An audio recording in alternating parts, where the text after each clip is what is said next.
In the days since Charlie's killing, we've seen exactly why our country so dearly needed his example. We've watched legions of far-left radicals resort to desperate acts of violence and terror because they know that their ideas and arguments are persuading no one. But every time the enemies of goodness and virtue tried to silence the voice of righteous and noble leaders like Charlie, they failed.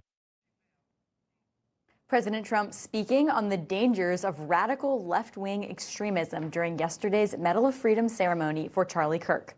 Despite the outpouring of love following his assassination, there have been some, including some foreigners, who have not been so kind.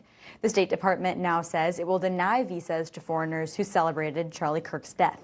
Posting on X, the State Department says the United States has no obligation to host foreigners who wish death on Americans, adding, aliens who take advantage of America's hospitality while celebrating the assassination of our citizens will be removed. So what they're saying here is it's a privilege to come to the United States. It's not a right, and the State Department has been very clear about its America First policy, and people who don't put America first instead wishing death or celebrating the death of Americans, particularly a great American patriot, shouldn't be here. Do you agree with that message, Foldy? This is exactly what Reagan said when he talked about the Soviet Union. He says that, he was talking with Gorbachev, and he says, America is the greatest country on earth because Americans can walk in front of the White House and say, Ronald Reagan is the worst president ever, he's terrible. And then Gorbachev says, we're not that so different. Anyone can walk outside of Red Square and say, Ronald Reagan is the worst president ever, I wish nothing good upon him.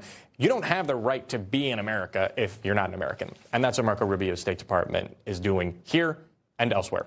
It's not that complicated to me. I mean, go to some country, any country. I mean, the things that I've said about Keir Starmer, whoa, man, I mean, they'd arrest me for the memes that I post in the United Kingdom. So I don't think that this is that surprising. Again, you do not have the right to be here if you're not a U.S. citizen. So, we can let people in who love America. Yeah, Elizabeth, I've been working really hard on getting Matthew Foldy arrested next time he goes to the United States. Exactly. But, I mean, Matthew, it's a legitimate question.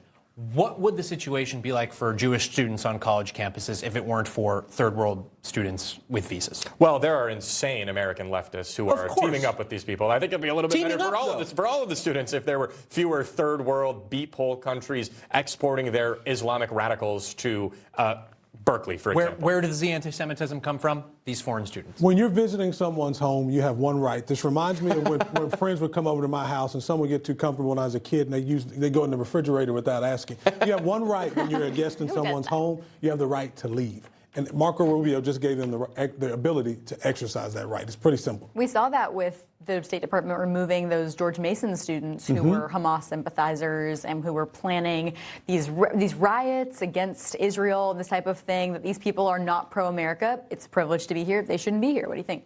Yeah, I agree with you. I think on a personal level, I 100% think that the State Department is in the right.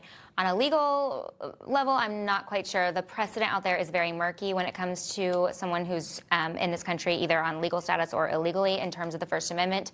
We have seen when they belong to groups or if they're starting a protest or could pose a threat, then of course there's a right under immigration law to get them out of here. If they're just posting something online, that's a little different. So, if this were to go to the courts, I'd love to cover it. Makes so much sense.